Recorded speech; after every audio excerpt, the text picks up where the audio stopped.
I'm Laurie Starling, and this is my instructional design project on media literacy for 8th grade. Instructional design is a formal method used to improve instruction. There are various processes, but one of the most popular is the ADDIE method, which is the method we focused on the most this semester. It stands for Analysis, Design, Development, Implementation, and Evaluation. Developing a course according to an instructional design system requires instructors to know the learners, construct specific and learner-centered objectives, evaluate the processes of instruction, and produce an engaging curriculum to connect with all students.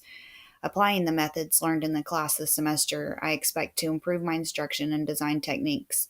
There are aspects of ADDIE that I intend to apply to each unit in my classroom. Because reflecting on my own teaching, I recognize that some lessons fall flat due to underdeveloped objectives and lack of consideration for lesson outcomes.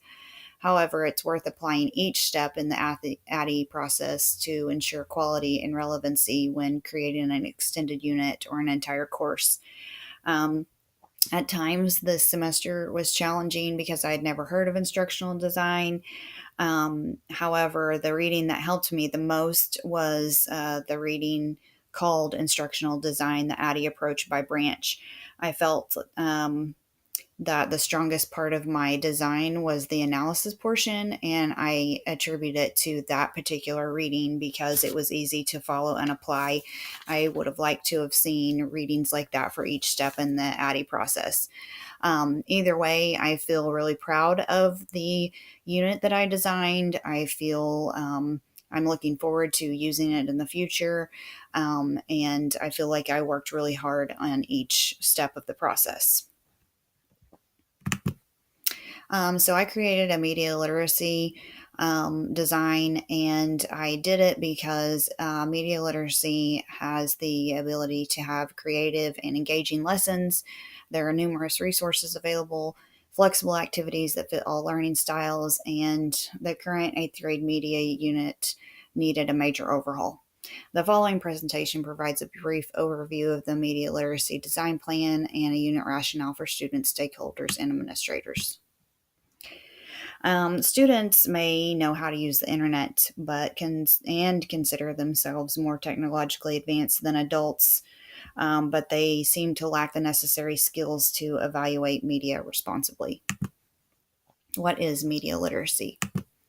Media literacy is the ability to access, analyze, evaluate, and create media in a variety of forms. According to CNN, today's youth spend approximately 9 hours a day connected to media in some way, and it is important for them to have the capacity to evaluate media sources in order to be more responsible consumers of information. Let's put that in perspective. Yeah. That's watching TV, watching videos, listening to music, playing video games, reading, scrolling around the internet. So it's all of that, okay, but it is 9 hours a day. And for teens, it's about 6.5 hours of their time on screens.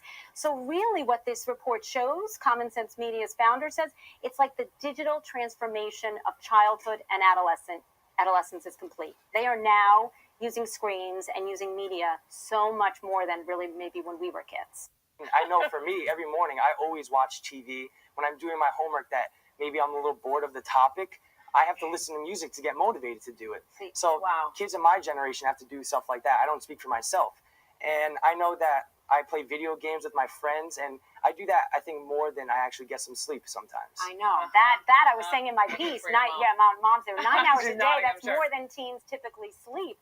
There is that one issue, though, of multitasking, right? So that you put up the stats that we're texting and we're listening to music, as you said, or on social media. By the way, I'm guilty as well. I'm watching a show on Netflix. I'm on my laptop. I got my phone with me. I do it, too. Every time I'm writing a piece, I think, and I'm checking Facebook or Twitter, I'm wondering, why exactly is it taking me this long to get the piece done? You know what? We're just not as focused. Research shows multitasking doesn't work, and so that is a little bit of an issue with this digital Let me tell you about, though. One thing that the report did find. Standing in the checkout lines at the local grocery store, it used to be easy to spot fake news.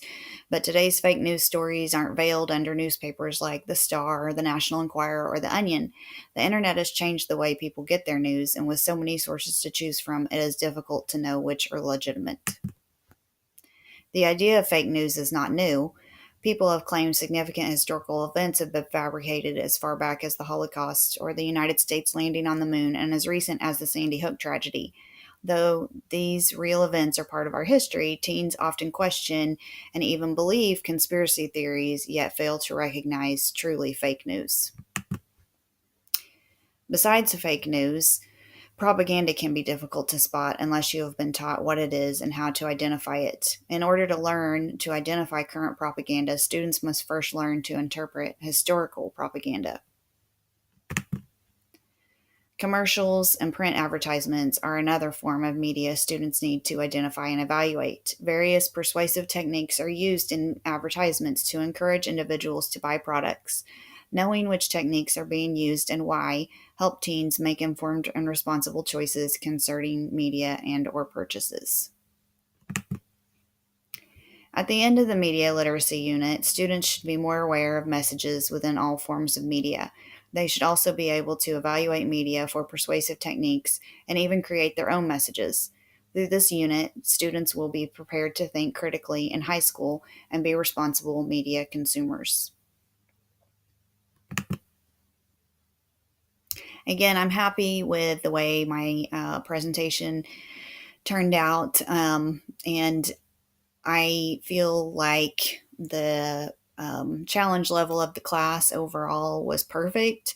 I probably actually ended up feeling more stressed out about creating the video because I've never done something like this with a talking head or a video presentation in any kind of online class or in any way, shape, or form. So it was a little tricky for me to figure out the process and how I was going to do it. So hopefully this works out. And anyway, I enjoyed the class and I enjoyed getting to meet everyone.